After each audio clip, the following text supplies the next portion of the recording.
Welcome to Let's Talk Tuesday. I am your draping teacher, Rashonda King. And for this Let's Talk Tuesday, I want to talk to you all about Baroque draping. So, as you may already know, it is trending. Baroque draping is trending. And so I just been kind of collecting information and doing some observations of my own. And also I've been practicing this technique as well. And then I also, over the weekend, had an opportunity to go to Chicago and participate in a workshop and where I taught a group of women Baroque draping. And I'm going to be in certain clips so you can see what we created. So here's the handout that I went over, and I'm just going to give you all a little bit more information based off of the research that I've collected. So definitely you're using a pipe and drape kit like the usual design, and you want to use additional crossbars, valance hangers. That's going to give you the layers. Pipe cleaners, corsage pins, safety pins, and you can purchase these accessories from Event Decor Direct. That's my go-to place because the shipping is free. Okay, what is Baroque draping? It is a luxurious, dramatic fabric style inspired by the opulent Baroque era. In event design, it features elegant, layered fabrics with full, voluminous swags and pleats. While traditionally symmetrical, modern versions often use asymmetry to add movement, drama, and visual interest while maintaining a rich, elegant feel. So that was one thing that struck me, like, oh, it used to be symmetrical. So, but the new style, they're making it asymmetrical. Okay, more about Baroque draping, the fabric. So I suggest you use two-way stretch. That can be ITY or jersey knit. Also, that can be four-way stretch. And lastly, that can be velvet because velvet is stretchy as well. You can purchase your fabric from CV Linens. That's a good source. Fabric length should be 4 feet longer than the height of the backdrop. So in order to really get some beautiful pleats going on, I suggest that you have some extra long fabric. Okay, Baroque draping technique. So this is what I have observed. So for Baroque draping, I'm noticing that people are pinching the fabric. I'm noticing, and when they're pinching the fabric, they can use safety pins, and I've shown this technique on my channel as well. Safety pins is key when you're doing the pinching technique. And then I've also seen somebody do they tied a ribbon to the back of the fabric and they kind of pulled it that way, but still creating like a pinching technique. Also, I see people fanning the fabric. So that's when they take like one edge. I have not tried this technique, but they take one edge of the panel and they just basically pin it going into different directions. And it creates like not really deep ripples in the fabric, but like these soft ripples. And the fabric just look like it's fanning. And so the key to Baroque draping is the movement.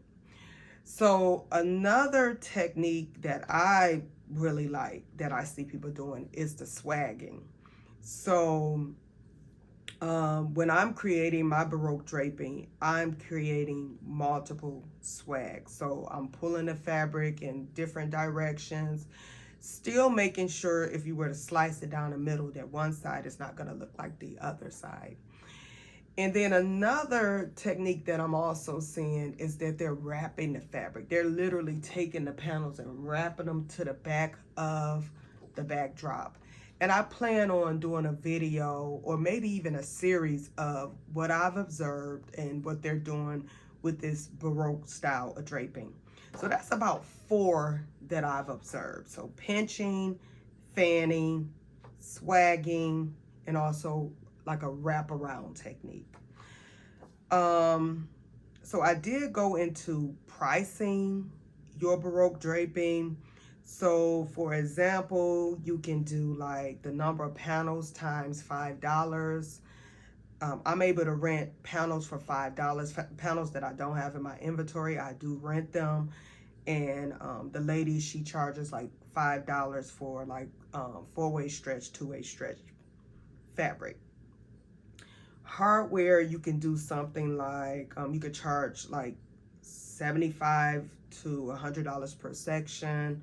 So like this design here, let's just kind of back it up. I have 12 panels, so if we do 12 times 5, that's already at $60. Then if you bring in the hardware, I said $75 to $100 per section. So let's just say we charge $100. So that's already at $160. Then you want to put your labor charge in there. So if I'm charging $100 an hour, I can at least charge them for my setup. So that'd probably be about 2 hours for setup, an hour for breakdown. And maybe you can also charge like an hour for you, like gathering the stuff and getting the materials together. So that can be, let's say if you're charging $100 per hour, that'll be like $400. So already with the material, I said $160, $400 for your design, your setting up, your breaking down. So about 4 hours on that. So we're already at like $560. And then if you want to charge for delivery, like $100 for delivery, depending on where you're going. So what did I say? So we're at $660 and then plus taxes. So our taxes is 6%, so whatever that is. And then you can also, so let me see, that brings us to about what, $660. So let's say about $700 for this design.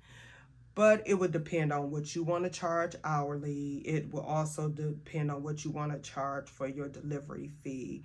And then the price will vary based on your taxes. So I just want to go over, like give you all just a little mini training on the Baroque draping style. I see that this trend is not going away. I am thinking about offering a class, so let me know if you all would be interested in an online live class on Baroque draping. So that is it for this Let's Talk Tuesday. Please give this video a like, and also let me hear from you in the comments. What are your thoughts? What are some of the observations you have seen concerning Baroque draping? Thank you so much for joining me. Until I see you next time. Bye.